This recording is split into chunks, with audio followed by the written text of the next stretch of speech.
Hello, hello, and welcome to a special pop-up edition of Maximum Growth Live. I know we told you we weren't going to see it until the new year, but with everything happening in the world of PPP, we wanted to bring you a special show. Maybe you can sit back, relax on this short time between Christmas and New Year's, and understand what's happening in the world of PPP. Seth Price, my man over here, founder of Blue Shark Digital, as well as Price Benowitz. And Seth, you have gotten us a phenomenal guest today. Tell us all about him. Well, Josh Odintz is a friend and neighbor who geeks out as much on tax as we do on law firm growth and marketing. So, whenever I speak to him, it's always a million miles over my head. But we've asked him to drill down and try to educate our tribe here as to what does this second round of PPP mean. And just can't wait to sort of get some clarification. I mean, the headline is the tax piece and what that means for so many watching here today. And the second piece will be what is possible as more money down the pike for those that have been hit so hard by COVID. Yeah, I've got some specific questions. One thing that really piqued my interest was the employee retention tax credit that we weren't eligible for, and it looks like we are, so I want to ask him about that. So why don't we take a quick break, and when we come back, I'll get him out of the green room up on the screen. We'll hear from our sponsors first, and then when we come back, we'll have this interview. We'll talk all about PPP2 and be able to get some information out there to our people. Sound good? Sounds great. Awesome. We'll be right back, folks. Just give us a quick minute, and we'll be right back with Joshua with some great questions and answers about PPP2.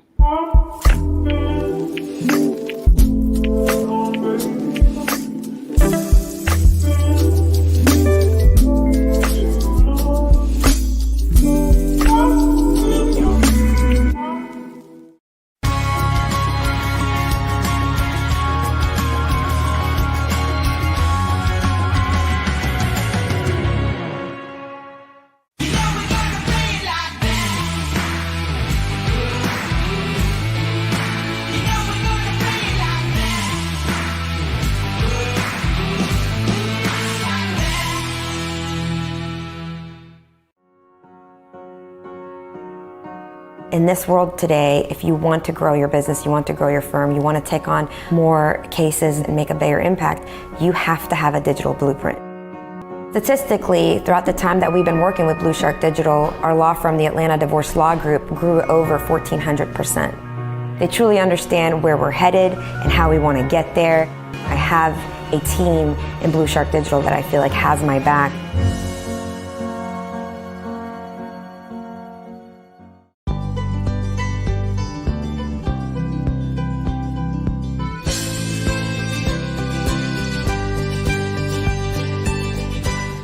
Josh Odintz, thank you for being here. Senior partner, Baker McKenzie, part of the management committee, the man who thinks more about tax than anybody I know.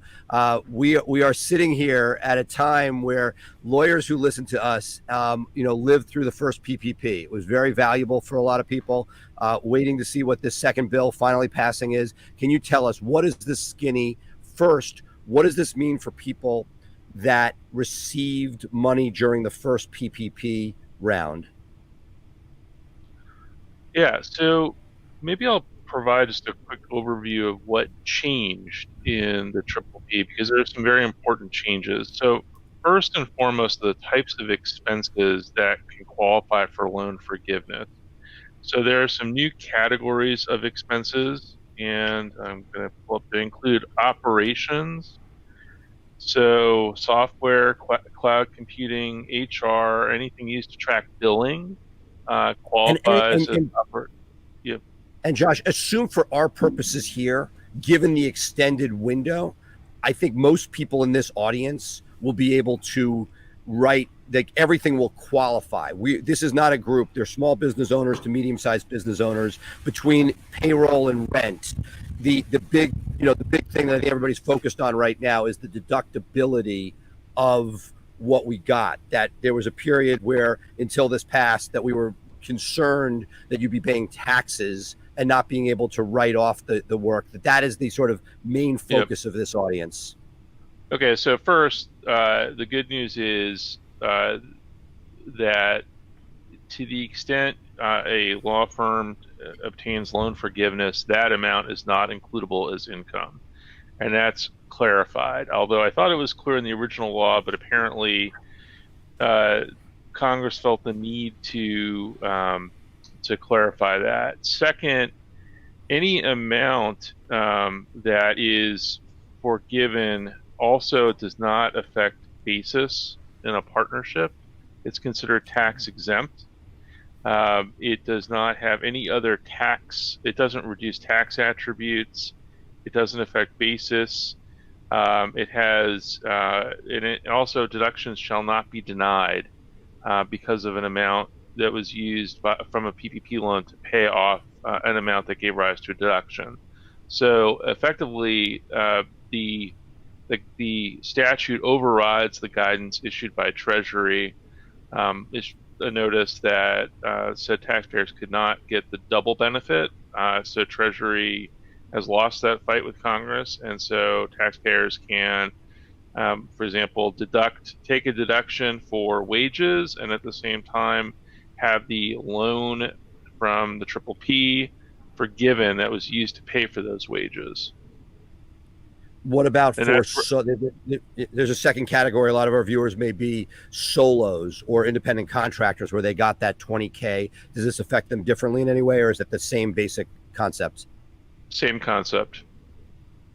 That's great. So big sigh of relief. We had read it the way you did, but like we're very concerned, many people out there, that people were squirreling away money in case it didn't break this way, that they might have a huge tax bill coming. Yeah, so Treasury has a short fuse to issue guidance. They have 10 days to issue guidance interpreting the PPP program.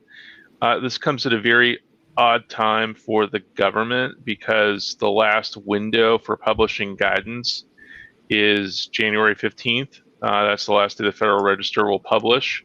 So the idea that they're going to get something done in 8 days, I think is fanciful, but we could see more guidance as we go into the filing season because there's going to be a mismatch in the software and how the software. So if you use Quicken or TurboTax or one of the other software providers, it will not contain the information contained in this law. And so there's going to be a mismatch for a period of time. The software providers will want guidance and how to fix it, and then interpretations on how it's going to flow through on a form. So I expect Treasury to issue that guidance as soon as possible, but I doubt it's going to be out in 8 days. But there's no way that Treasury could take any steps that would negate what Congress just pushed through with the president's signature. That is correct. Awesome. So the next thing, as people have a big sigh of relief and realize that they've been hopefully squirreling away money that's not needed now for taxes, is who and what is eligible for round what I'm calling round 2. I guess some people call it round 3, but for this round of PPP. Yep. So the requirements have changed a bit. First is the size of the employer. It's limited to 300 employees, which is different from the prior round, which was 500. Aggregation rules still apply for law firms. So to the extent you have multiple locations but exceed 300, it's all aggregated into one employer.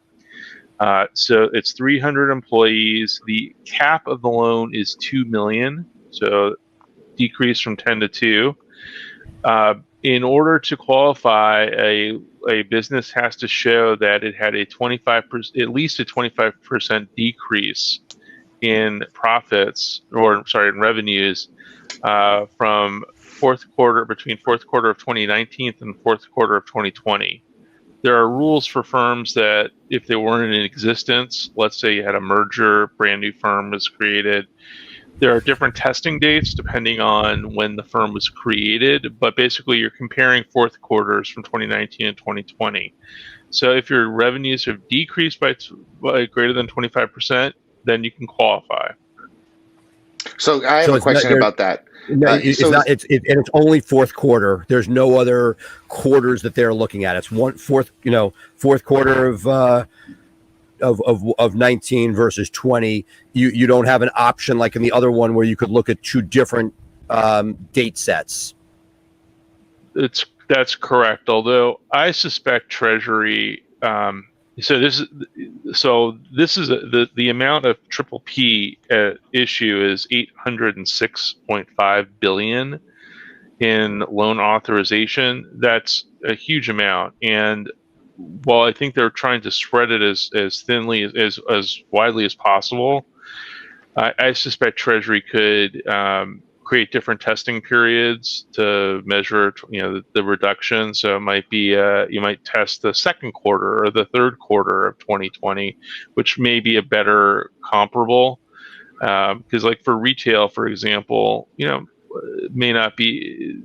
It's hard to see what the season's going to be like. Right. They got their Christmas bump, and that's not as bad, but they died for those middle months. Well, the other thing too that I think people may have to consider is different parts of the country had spikes at different times, and so that's something that I think needs to be taken into consideration, and that might be something that we see down the line, right? I mean, it would make sense. I mean, Connecticut, for us, going into the fourth quarter, we were in a dip. I mean, there was a lot of people out doing a lot of things. I mean, we've spiked back up, but that's certainly something that I think people might need to take into consideration of when your reemergence or your spike happened and how that impacted business. Yeah. So as a former Treasury official, I was at Treasury during the Obama administration. I'll just say that getting to that decision of which quarter to test and how to read the statute will take some time. I would not expect that out in the first round of guidance. I could see the next administration in trying to distribute more triple P funding will take a much more creative or broad interpretation of the statute. But if it's safe to say if your fourth quarter had a 26 or more % dip from your fourth quarter in 2019, you qualify as it's written today. Yes. And then what are you eligible for? So once again, you're eligible for up to $2 million of additional loan. Understood. But is it the same as last time when it's on a cost per employee basis up to $100,000, or what's the? Yeah, it's 2.5 times employee. Yes, that's correct. Same basic for drill as before, 2.5 times up to $100,000 maximum annual salary. Is there similar guidance as far as they spent so much time, what percentage on rent versus? It seemed that all of that went out the window given the elongated period you had to use it during. Yeah, it's a 24-week period, so that's baked in now as opposed to the 8-week period. Yeah. Is there anything markedly different about this round other than the period and the decrease requirements? Yeah, so the costs that do qualify in building up what your costs include some very interesting. I mean, depending on as you think about getting the next round. So, for example, you can use it for, let's say you had property damage. You have an office in D.C. that was destroyed by civil unrest and insurance didn't cover it. You can use funds from the Triple P. Up to 40% of your Triple P slug can be used, or you can use as much as you want for property damage. But if you want the loan forgiven, then still 60% has to qualify for payroll. Supplier costs. So to the extent you have a contract for legal service software, for example, like Lexis, you can now use that for supplier costs.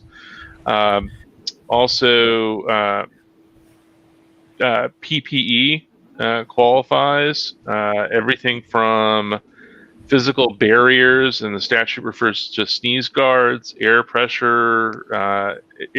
pressure ventilation filtration systems. If you wanted to build in a drive-through window into your firm, that qualifies now as a qualifying expense. Health screening service facilities and anything else that OSHA and HHS and labor prescribe. Right. I guess for our world, that's not as exciting, in that salaries generally will eat that up very quickly over 24 weeks. Is there anything? So the piece that I think that most people here are going to be focused on is, December to December versus others. Can you walk us through like what what you foresee being that process? Meaning, is it something that if right now, let's say your December to December is less than 25% of a decrease, it's somewhere between 0 and 25, or even, do you think that what would the time frame be before we have an idea as to whether or not, because for many of us, it was the second and third quarter that were particularly horrifically hit? Yeah. So Treasury, it's interesting. The PPP loan guidance, Treasury has taken the lead on issuing that guidance, even though it's a Small Business Administration program. So SBA just issues guidance, but not at the same volume as Treasury. Treasury people are disappearing, and they are overwhelmed with trying to get through tax guidance. And while we're not going to get into much of the details of the bill that just passed, there are significant tax provisions that are going to impact filing season. There are extensions of many provisions that expired, and more important, modifications to those provisions, which creates a lot of complexity going into filing season, which starts. Effectively it started, even though it'll technically kick off in a few weeks. So I think that Treasury is going to be in a difficult bind. It will be up to the transition team that is currently working on the filing season, making sure there's a smooth transition. It will be up to them to make this a priority. So it's really, and it'll also depend on how many people can get into the building. Will Janet Yellen be confirmed on day one? Will they have folks in the front office who are familiar with the program and who can, and who are receptive to an interpretation that you can compare different quarters, because that's how your business cycle works. Jay, I had a question for you. I noticed in some of the media about the PPP number 2 is that it makes employers eligible for the employee retention tax credit that we were not eligible for if we took PPP1. Can you tell me a little bit about what that is and how that would impact a solo or a small firm that has struggled and kept on its employees through this strenuous period? Yep. So let me focus on two different interactions. The first is, and I think I saw it the most in this case of mergers. So let's say you were two law firms that wanted to merge. One had a PPP loan and had used it. The other had the employee retention credit and had claimed it. You can't have both. And so the question is, what do you do? And the IRS was unwilling to rule in this space. There were a lot of mergers that just didn't come together or had to get creative on repayment.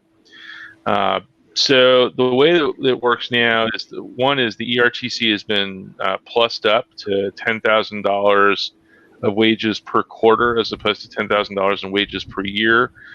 The credit is more generous, so it's 70% of qualified wages, so $7,000 versus $5,000 per employee. And then once again, it's by the quarter.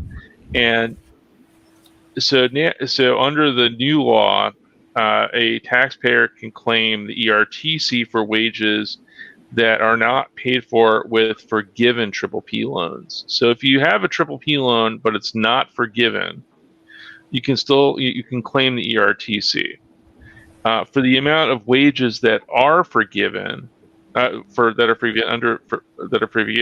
of a PPP loan. Those cannot qualify for the employee retention credit. So it's still better than the prior, because now you can claim both, and two firms can merge. Also, it's clarified that group health plan expenses qualify, so that does help with providing a greater base for what can qualify for the employee retention credit. Excellent. Jay, you had one other question from before. Yeah, the question I had was really about the PPP and EIDL.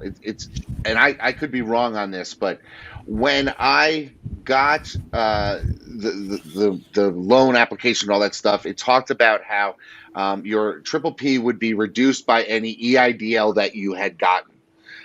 And I have received my PPP. That is long spent. I got my EIDL, and I sort of squirreled it away for, this is my last. This is my trying to save the ship when we got nothing else.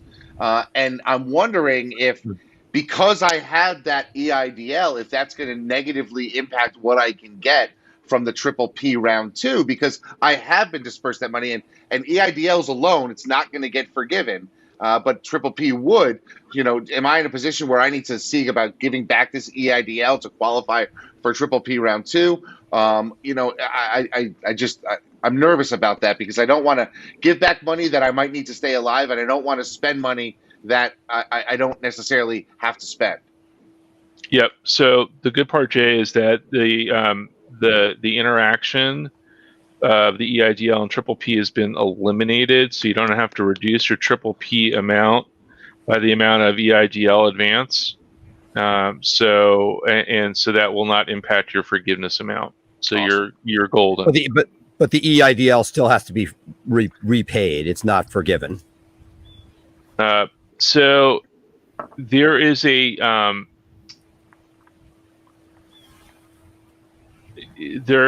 sense of the Senate, a sense of Congress, that it should not be, it shouldn't have to be repaid, and it should be treated as like a triple P loan, but that's not included in the final legislation. So it's possible that when they come around to the next round of COVID relief, which there will be another round at some point in 2021, it's possible that they address this issue head on. So it will feel more foolish if we repay the EIDL early.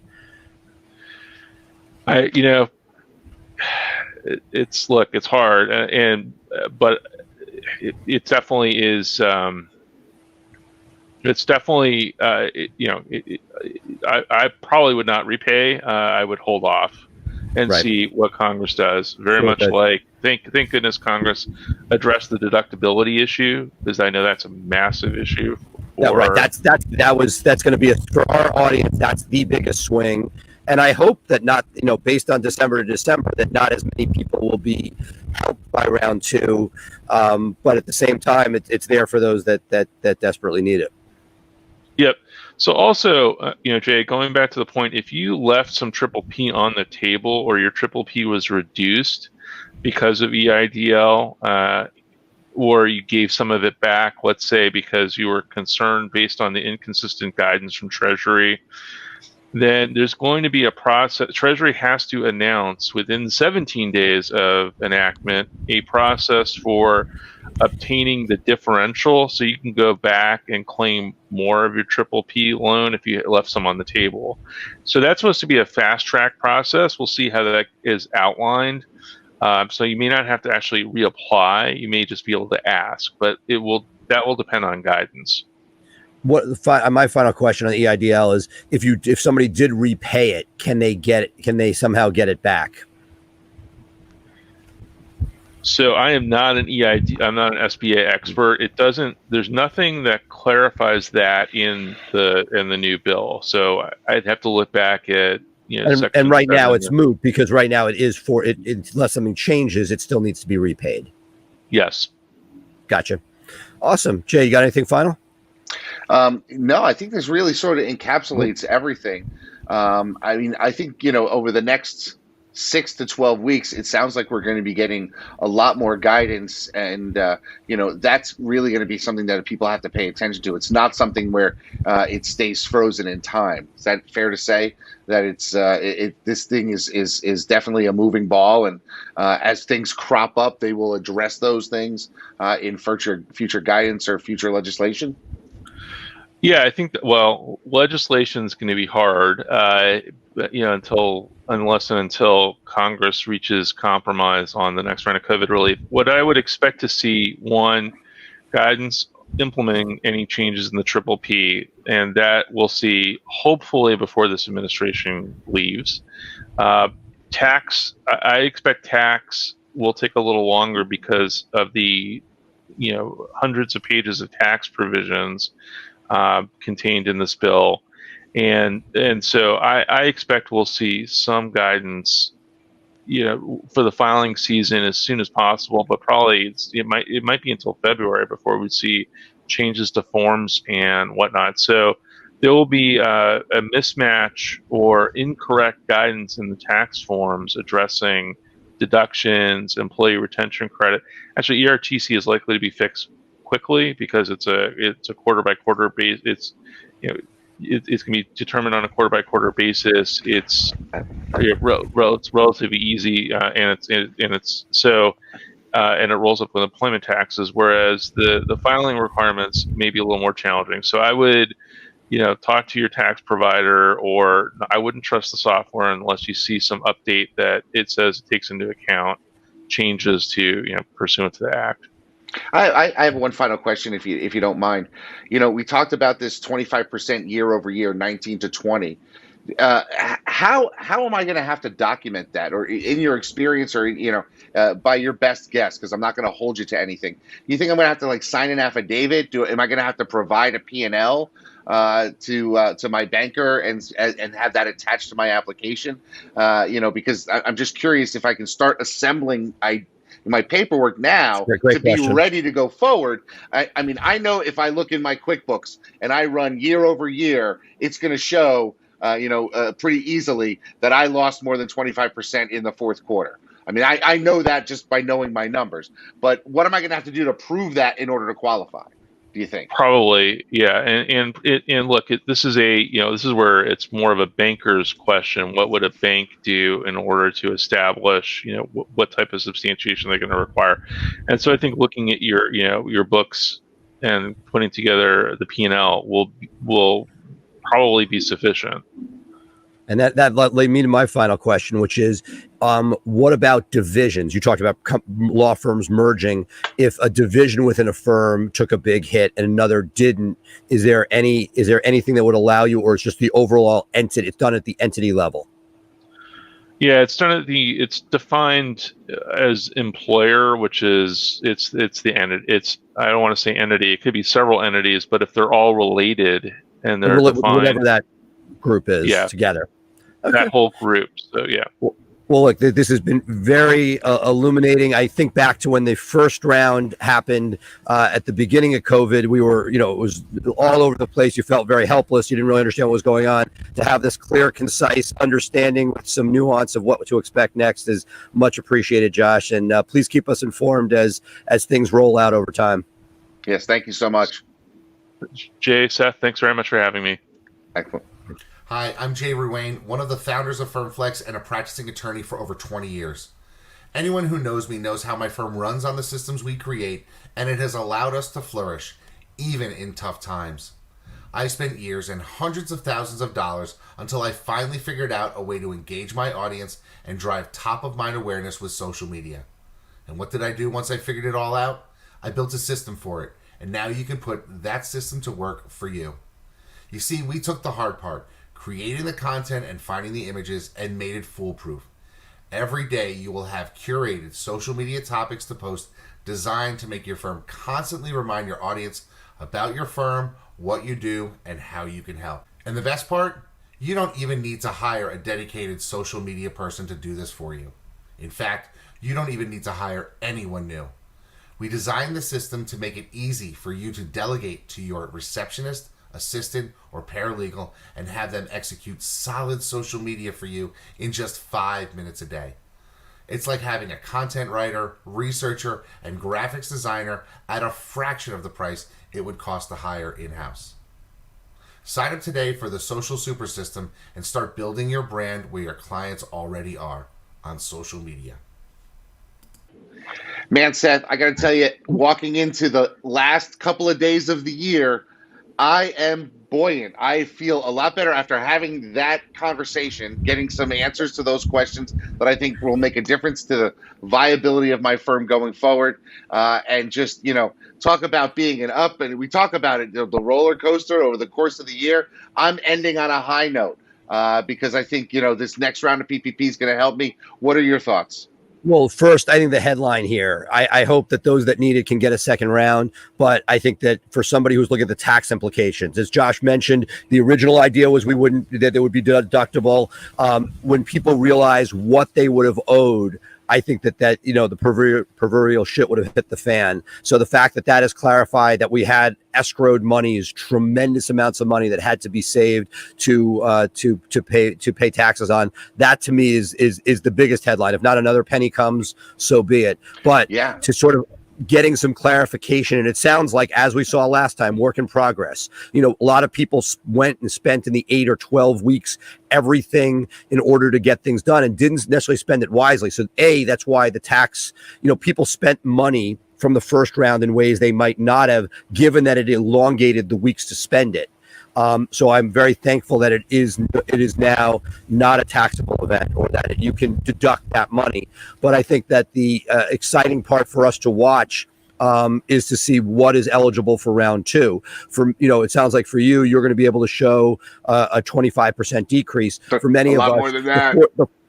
The fourth quarter is not our issue.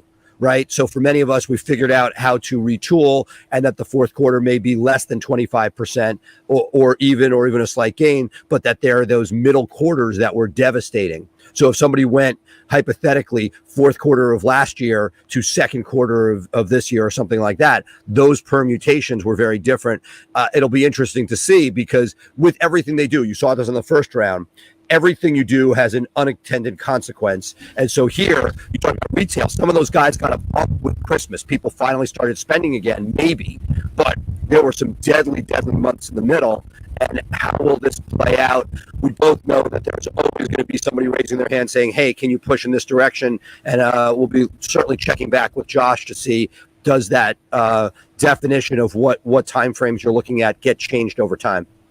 Yeah, it's interesting to me. We talked a little bit about how different sections of the country felt different things. But one of the things that I'm learning is from some of our listeners and viewers who are in the PI field. Normally, their fourth quarter is one of their biggest quarters, and this year they didn't have that same pressure to be able to settle things, and so I think a lot more people had down fourth quarters, even if they retrenched and did things in the legal space than others. So I feel bad for you, though, because it's an entity thing. So if you had some growth in some areas, a place like Price Benowitz that has a lot of different areas, you may not necessarily be able to show the decline in that fourth quarter. But you know what? So be it, right? We got money when we needed it. We know that allowed us to keep stability and growth. And if we don't, then it did its job, right? If PPP got us to the point where we can't show that, again, money is nice, but like the whole point is you want to see it allocated where it is needed. And look, when I look at the stuff in our home community, the fine dining and hospitality, and just seeing the hit that they have taken, it's just devastating. And the idea is they're not going to say, hey, it's only for that. They want to be able to cover things, but you're going to see it very random. PI specifically, one big case makes somebody's quarter. So if a big case cleared, great. And if it didn't, and that's why it'd be interesting. John Fisher's been very vocal about being, with bigger cases, less number of bigger cases, being very concerned about lack of jury trials. What you're going to see is if something settled, you'll have a solid fourth quarter. If it didn't, if they kick the can, which a lot of people are doing, then you'll be eligible. And so we both know that realistically this will be broadened as people sort of raise their hand and say, hey, why not me? And some constituency will get that. So I'm not a tax professional here. And I certainly, but it would sound to me like if you are sitting on a big settlement that you are waiting to disperse, maybe you don't disperse it until January 2, so your fourth quarter doesn't have as big of a bump as it would have. I mean, I know some people, they want to get that money out of their trust account into their operating account so they can pay off some things. And we're only 2 days away from the end of the quarter. But, if it's still sitting there and you were thinking about taking the money and putting it into your operating and you're at that, 24 to 26% drop period, maybe it's better to not have that income during this period, because that might impact your ability to qualify. And look, I've always looked at it like, yes, you can handicap it, but we have no idea which way this thing is going. We have a pretty good idea. Look, there's so much more certainty today. We just did a half-hour interview, and I feel like we have a solid understanding of where we stand. We did weeks of talks on this. Every week it was different. It was back and forth. They'll still be back and forth, but this is, we've been through the game. We understand what is generally allowed with the for the 2.5 times. We got that down. That only took us 8 weeks on the front end. So I think that you're sort of identifying where people are to be thinking is how do you look at your fourth quarter, and are there things that ethically or that there you do have a decision as to when to have a contract signed. Are you going to sign something? And now it's based on income, not on expenses, so you have a little bit less control for most people. But certainly it'll be an exciting run. Not as exciting as the last one, but thankfully not. Last time there was so much more uncertainty in the world. We have greater certainty, and I truly hope that if you're look, you've been the king of criminal and DUI in a state. You're going to take the biggest hit in this process. And, we talked a lot along the way about what would be up and what would be down this year. And one of the funny things I saw is, we saw like things like trust and estates and immigration still have great velocity, but the money isn't always there. So while I don't see a 25% drop for most people in those areas, I do see like lack of growth. So the fact that there's that 25% touch point, while I think is great for the people who are most hardest hit, you're going to see a lot of people that struggled through this year, didn't have any meaningful growth, maybe a little bit of a dip, but possibly not enough to show 25%. And if you're one of those people who, didn't necessarily have the 25% dip, but you struggled with some growth, we have a treat for you coming up 2 days from now on New Year's Eve. We normally have a live show, but what we're doing this year is we're giving you the best of. So on Thursday at 3 p.m., you're going to be able to see our hack show, which gives you all of our 10 growth hacks for 2021, as well as our software show where we roll down and go through a number of different software things that I know you can benefit from. Seth, I know you've started using one of the softwares. I see your little cat gif every day in my feed when you're wishing somebody a happy birthday. And there's some great tips and tricks that you can get out of both these episodes. And we're also going to tack onto that our Gerber interview where we talk a little bit about e-mything your law firm. So Thursday, it's not going to be a live show, but it is going to be shows that are sort of mashed up together so that you can get the best out of it in preparation for the next year. So if you're going to be sitting around on Thursday, make sure you tune into our shows and catch those replays. We wanted to in 2021 to sort of talk to a number of coaches, and we've had 2 on already. They were going to possibly run today. Why don't we see if maybe New Year's Day we give people the opportunity to hear back from Kristen and others, just so that we can get sort of a running start for. I love that. For 2021, because I feel like one of the things I'd love to bring value to our viewers and listeners is who is out there to help you, personally move that, and that to see some of the guys we've had on or girls we've had on as coaches. So let's start that with a running start. I love that. I love that idea. So focus on January is going to be coaches. And maybe some of their coaching clients, and talk about how they were able to help them move the needle. I think that's a great place to take Max Growth Live in 2021. And of course, we'll be with you all year as we help you grow your firm. Seth, any final thoughts for the year?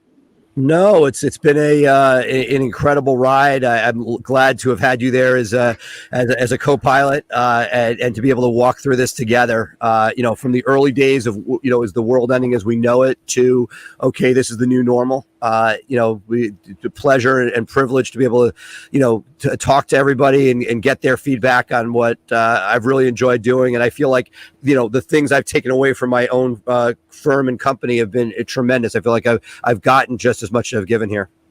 Yeah, for me, if you were to ask me how was 2007 for your firm, how was 2014, I have a general sense of what it is, but I don't think I'm ever going to forget 2020. I